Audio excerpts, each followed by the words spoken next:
ভেবেছিলেন বন্ধুর সঙ্গে দেখা করতে যাচ্ছেন, একসাথে কফি খাবেন, চুটিয়ে আড্ডা দিবেন দুই বন্ধু, কিন্তু কয়েক মিনিটের মধ্যেই বদলে যায় পুরো দৃশ্যপট। বন্ধুর অপেক্ষায় বসে থাকতেই চারপাশ থেকে ঘিরে ফেলে পুলিশ। বলছি বাংলাদেশ পুলিশের সাবেক আইজিপি ও দুর্নীতির অভিযোগ মাথায় নিয়ে পালিয়ে বেড়ানো বেনজির আহমেদের কথা।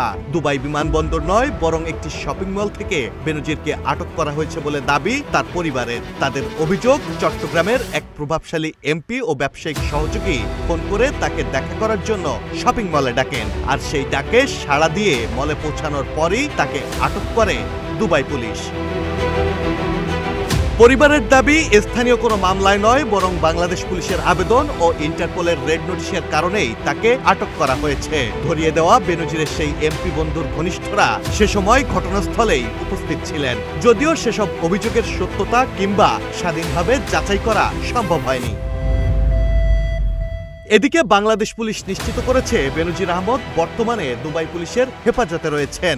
মঙ্গলবার দুবাইয়ের আদালতে তোলা হবে তাকে। সেখানকার আইনি প্রক্রিয়া শেষে বেনজিরকে দেশে ফিরিয়ে আনার ব্যাপারেও উদ্যোগ নেওয়া হয়েছে বলে জানিয়েছে পুলিশ সদর দপ্তর।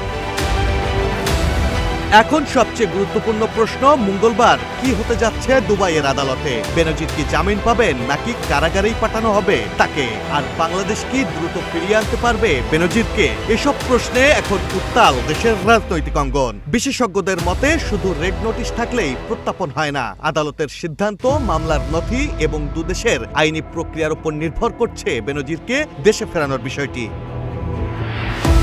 তাহলে কি সত্যিই বন্ধুর পাতা ফাঁদে পা দিয়ে ধরা পড়েন একসময়ের সবচেয়ে ক্ষমতাধর এ পুলিশ অফিসার, নাকি বাংলাদেশ পুলিশের অনুরোধ আর ইন্টারপোলের রেড নোটিশই কাল হয়ে দাঁড়ালো বেনজিরের? আর কি বা ঘটছে দুবাইয়ের আদালতে?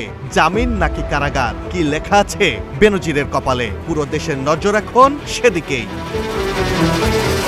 Mahmudul Hasan Shaon, green TV digital.